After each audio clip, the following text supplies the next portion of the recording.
Hello friend, welcome to edu two deep learning classes.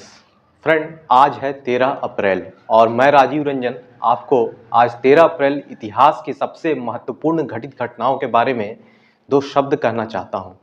दोस्तों, आज का ये जो तारीख है यह काफ़ी ही ऐतिहासिक तारीख है। आज क्या हुआ था ऐसा जिसके कारण यह दिन सबसे विशेष है और भारतीय राष्ट्रीय आंदोलन में इसका सीधा प्रभाव पड़ा था। जी हाँ, आज के दिन जैसा कि आप जानते हैं एक ऐतिहासिक घटना घटी थी, जलियांवाला हत्याकांड। हाँ, 13 अप्रैल 1919 को जलियांवाला नरसंहार अंग्रेजों के द्वारा किया गया था। तो आइए हम 2 मिनट में देखते हैं इस घटना के पीछे अंग्रेजों की क्या मंशा थी, क्यों यह घटना घटी थी, इस घटना का और क्या प्रभाव पड़ा था और तमाम उन चीज़ों को आज हम 2 मिनट में समझने का प्रयास करेंगे। तो आप बने रहिए और जानिए कि आज का दिन ही क्यों अंग्रेजों के हुकूमत पर एक कील का पत्थर, कील ताबूत में कील साबित हुआ था। तो हम देखते हैं इस चीज को। जलियांवाला हत्याकांड 13 अप्रैल 1919 को हुई थी। यह बहुत ही शर्मनाक, एक कायरतापूर्ण, बर्बरतापूर्ण अंग्रेजों की हरकत थी जो जलियांवाला बाग में हुई थी। तो मैं आपको बताता हूं कि 13 अप्रैल 1699 में हमारे सिख गुरु श्री गुरु गोविंद सिंह साहब ने खालसा पंथ की स्थापना की थी। कब क्या की थी दोस्तों? 10वें सिख गुरु, जी हां, 10वें सिख गुरु श्री गुरु गोविंद सिंह साहब जी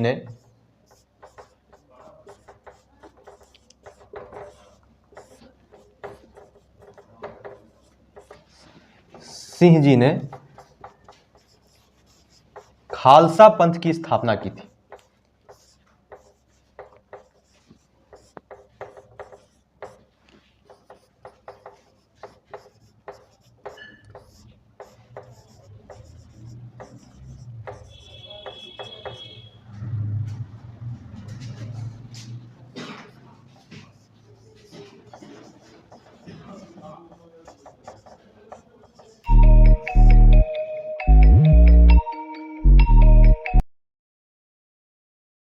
के बाद मनाया जाता है।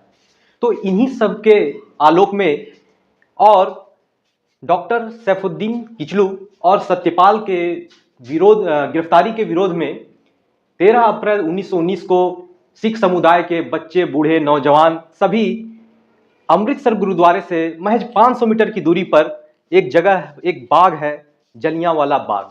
तो यह जलियांवाला बाग में सभी लोग एकत्रित हुए थे और शांतिपूर्ण सभा कर रहे थे। शांतिपूर्ण सभा का उद्देश्य था किस प्रकार डॉक्टर सैफुद्दीन किचलू और सत्यपाल जी की रिहाई को सुनिश्चित किया जाए। तो 3 दिन पहले डिप्टी कमिश्नर, जो अमृतसर के डिप्टी कमिश्नर थे, उनके आवास पर स्वतंत्रता सेनानियों, राष्ट्रवादियों के द्वारा एक प्रस्ताव रखा गया था कि भाई इन हमारे नेताओं को काला पानी की सजा नहीं दिया जाए, इनका अपराध क्षमा करके इन्हें मुक्त किया जाए।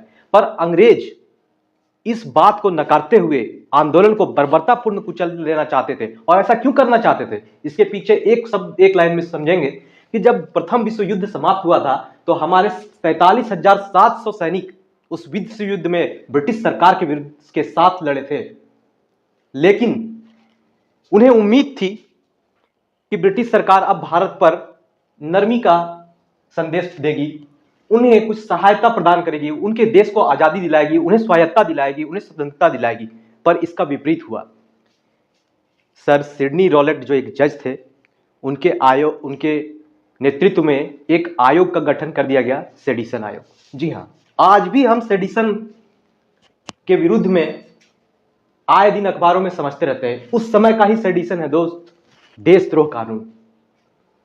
तो उस समय क्या हुआ था कि एक सेडिशन कमेटी बना करके पंजाब प्रांत और बंगाल प्रांत, जो कि मुख्य राष्ट्रवादियों, स्वतंत्रता सेनानियों, आंदोलनकारियों का गढ़ हुआ करता था, उसे कुचलने का प्रयास किया गया था। और उसके अंतर्गत किसी भी व्यक्ति को बिना अपील दलील के जेल में बिना वारंट के घुसा दिया जाता था। और यह रॉलेट एक्ट पास होने से पहले की घटना के बारे में बता रहा हूं आपको। तो हुआ यूं कि इन्हीं सब के परिप्रेक्ष्य में सत्यपाल जी को और सैफुद्दीन किचलू जी को लोगों ने गिरफ्तार कर लिया था, अंग्रेज सरकार ने। और इसी के विरोध में बैसाखी के दिन जलियांवाला बाग हत्याकांड, जलियांवाला बाग में लोग, बच्चे, बड़े, बूढ़े, बुजुर्ग सभी एकत्र हुए थे, एक शांतिपूर्ण सभा कर रहे थे। बैसाखी का दिन था, सभी अपने धर्म का और राष्ट्रीयता का बखान कर रहे थे। लेकिन उसी समय एक कुत्सित विचारधारा और मानसिकता वाले व्यक्ति का प्रवेश होता है जलियांवाला बाग के सक्रिय रास्तों से। उसका नाम था जनरल रेजिनाल्ड ओ डायर। जी हाँ, इस व्यक्ति का नाम आप ध्यान रखेंगे, इसका नाम था जनरल, एक उपाधि है, रेजिनाल्ड ओ डायर। तो रेजिनाल्ड ओ डायर ने करीब करीब 300 के आसपास सैनिकों को लेकर के आए, जिसमें 90 सिख, गुरखा, बलोच, राजपूत सभी की टुकड़ियां थीं, और सिख के 54वें बटालियन वाले व्यक्ति को लाया गया था, सिख योद्धाओं को लाया गया था, 29वें बटालियन के गुरखा के व्यक्तियों को लाया गया था, और 54 सिंध बटालियन के राजपूत, बलोच को लाया गया था। इसके पीछे भी उसकी एक सोच, गहरी सोच थी। उस दुष्ट ने भारतीयों का कत्लेआम करने के लिए भारतीयों का सहारा लिया। बहुत कम ही अंग्रेज सैनिक थे उस नरसंहार में दोस्तों, भारतीय ही थे अधिकतर उस समय के। तो हुआ यूं कि 13 अप्रैल 1919 को एक शांतिपूर्ण सभा चल रही थी जलियांवाला बाग में, जिसमें करीब 2000 लोग से अधिक शामिल थे। उसी में जनरल रेजिनाल्ड ओ डायर ने ये आदेश दिया कि आप अभी के अभी उठकर इस बाग से चले जाओ, वरना हम लाठीचार्ज करेंगे, आप पर गोलीबारी करेंगे। लेकिन जो लोग शांतिपूर्ण ढंग से एकत्रित होकर सभा कर रहे थे, वो कहाँ इस बात और चेतावनी से डरने वाले थे। उन्हें कहाँ अंदेशा था कि इतनी बड़ी नरसंहार घट जाएगी। और तुरंत ही रेजिनाल्ड ओ डायर ने उन पर बर्बरतापूर्ण, कायरतापूर्ण, क्रूरतापूर्ण आदेश देते हुए कहा कि गोलियां चलाओ। दोस्तों 10 मिनट में 1650 राउंड गोलियां चारों तरफ से बरसने लगी, और उस बाग में सिर्फ घुसने का और निकलने का एकमात्र एक सकरा रास्ता था। इस सकरे रास्ते से होकर के कहां लोग जा पाते। 10 मिनट में 1650 राउंड गोलियां चली, और करीबन 2000 लोग तुरंत ही काल के गाल में समा गए। उन्होंने अपनी शहादत दी। राष्ट्रीयता से ओतप्रोत ऊर्जावान भावना को लेकर के वे आगे बढ़े थे, और गोलियां चारों तरफ से चल रही थी। कोई रास्ता नहीं था, एक कुआं था, उस कुएं पर भी लोग छलांग लगाने को विवश हो गए। उन्होंने बच्चों, बुजुर्गों, महिलाओं तक को नहीं बख्शा। चारों ओर अंधाधुंध घेर कर, जिस तरह गोलियां चलाई जाती हैं उस तरह घेर कर चलाई थी। आज भी अमृतसर के जलियांवाला बाग के दीवारों में उन गोलियों के निशान आज भी मौजूद हैं। आप जाएंगे तो देखेंगे कि आज भी वो उनके गोलियों के निशान और गोलियां दीवार में अभी भी इस प्रकार घुसी हुई मिलेंगी आपको। तो इस घटना के बाद भारतीय राष्ट्रीय स्वतंत्रता संग्राम की एक महत्वपूर्ण मोड़ आया। अंग्रेज सरकार ने भी बस काम चलाओ एक कमेटी गठित कर दी, और हंटर आयोग के आलोक में उन्होंने कहा कि हम रेजिनाल्ड डायर की इस कृत्य की चर्चा करेंगे। उन्हें बुलाया गया 1927 ईस्वी में। तब जनरल ओ डायर ने स्वीकार किया दोस्तों कि उन्होंने प्री प्लान्ड होकर के इस नरसंहार को करवाया है। उन्होंने ये स्वीकार किया कि उनकी मंशा थी कि अगर व्यक्ति वहां से नहीं हटेंगे, आंदोलनकारी वहां से नहीं हटेंगे, तो मैं उन पर गोलियां चलाऊंगा। ऐसा वो क्यों, इस प्रकार की मंशा के पीछे एक कारण था। ठीक 10 अप्रैल के आसपास जब ये लोग गए थे डिप्टी कमिश्नर ऑफ अमृतसर के पास सैफुद्दीन किचलू और सत्यपाल जी को छुड़ाने के लिए, तो अस्वीकार कर दिया गया था उनकी मांगों को।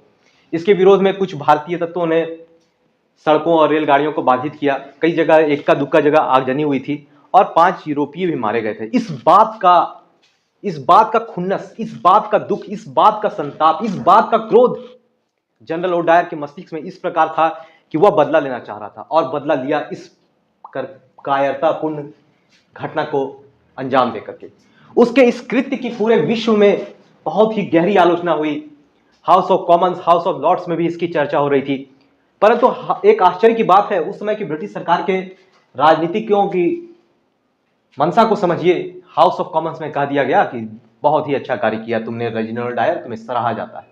अगले दिन न्यूज़पेपर्स, अखबारों में पूरे विश्व में इस बर्बरतापूर्ण घटना की निंदा होने लगी। तब फिर से एक बिल पास कराया जाता है और कहा जाता है कि जनरल ओडायर तुम्हें अब पदोन्नति करते हैं, यानी तुम्हारा डिमोशन कर देते हैं। यार तुम पहले जनरल थे, अब तुम कर्नल बन जाओ। ये क्या हुई बात, उन्हें कर्नल तो बना दिया गया, फिर बाद में उन्हें एक्टिव सर्विस से रिमूव कर दिया गया। पर क्या केवल इतना काफी था? बिल्कुल नहीं। उस दिन अंग्रेज सरकार के ताबूत पर जो किल घुसा था, उस किल पर एक बच्चा जो कुएं पर मौजूद था, सरदार उधम सिंह उनका नाम था, जिसने इसका बदला लिया। और भारतीय राष्ट्रीय कांग्रेस ने भी मदन मोहन मालवीय जी की अध्यक्षता में एक कमेटी की गठन की। उस कमेटी का कार्य था कि वह लोगों से बात करे जो उस घटना स्थल पर मौजूद थे, जो जीवित रहे, और एक रिपोर्ट सौंपे। तो इन कमेटी और इन से तत्काल तो कुछ होने नहीं जा रहा था। उसी समय एक क्रांतिकारी विचारधारा एक बालक के मन में जन्मी। उनका नाम था सरदार भगत सिंह। जी हाँ दोस्तों, पंजाब उस समय कई आंदोलनकारियों और क्रांतिकारियों से भरी हुई भूमि थी, और कई लोगों के मन में इस अत्यंत ही क्रूर नरसंहार का संताप और पश्चाताप और दिल में अग्नि की तरह ज्वाला भड़क रही थी कि किस प्रकार इन अंग्रेजों को उखाड़ कर फेंका जाए।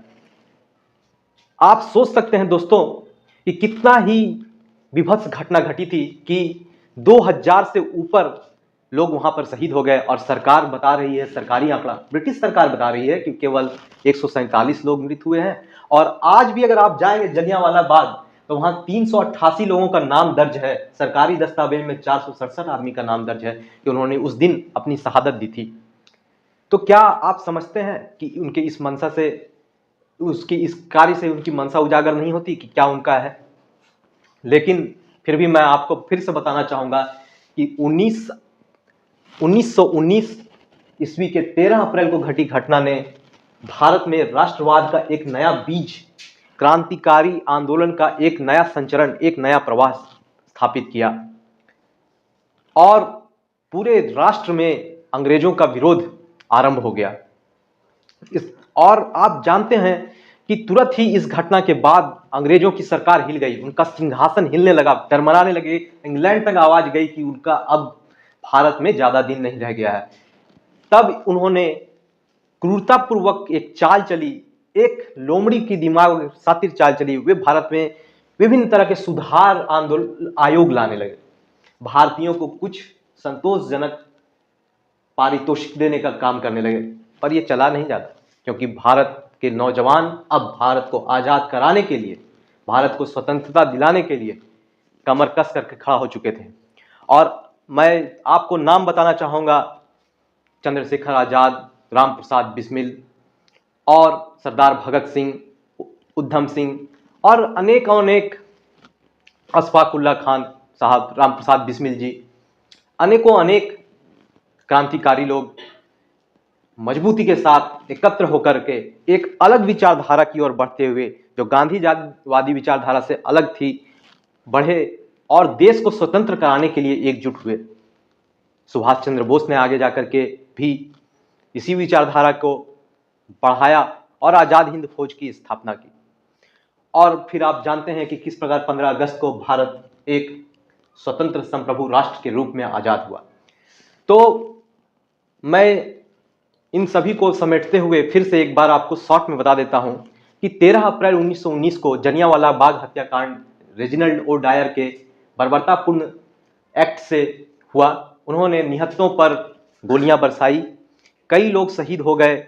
उनके शहादत से आज भी देश प्रेरणा पाता है। आप आज भी जाएंगे जलियांवाला बाग में तो केवल वही संकरा रास्ता आज भी है जो उस समय था। आप जैसे ही घुसेंगे उस पावन धरा पर, आपको एंट्री गेट पर ही सरदार उधम सिंह की एक प्रतिमा मिलेगी, और आज भी वह माटी से बलिदानियों की सुंदर खुशबू आपको प्रेरित करेगी राष्ट्र के बारे में, राष्ट्रीयता के बारे में, राष्ट्रवाद के बारे में। तो मैं आशा करता हूं मैं अपने इस प्रयास से आपको 2 जानकारी दे सका, आपके ज्ञान में 2 शब्द जोड़ने का चेष्टा किया। तो मेरा आप सबों से सिर्फ एक ही निवेदन है दोस्तों कि हम अपने उन महत्वपूर्ण स्वतंत्रता सेनानियों को अपने दिल में संजोएं, उनकी विचारधारा को जोड़ें, राष्ट्रीयता को लेकर के आगे बढ़ें। आज जो पूरे संसार में हो रहा है उस चीज को अनुभव करते हुए हम कैसा भारत का निर्माण करना चाहते हैं, कैसे लोक कल्याणकारी राज्य का निर्माण करना चाहते हैं, किस प्रकार देश आगे बढ़े, किस दिशा में किस प्रकार का कदम उठाएं, इन सभी बातों को मनन करते हुए अपनी लोकतांत्रिक राजनीतिक शक्ति का सही से अनुभव करें, मताधिकार का प्रयोग करें और अपने मन के नेता को चुनें। धन्यवाद।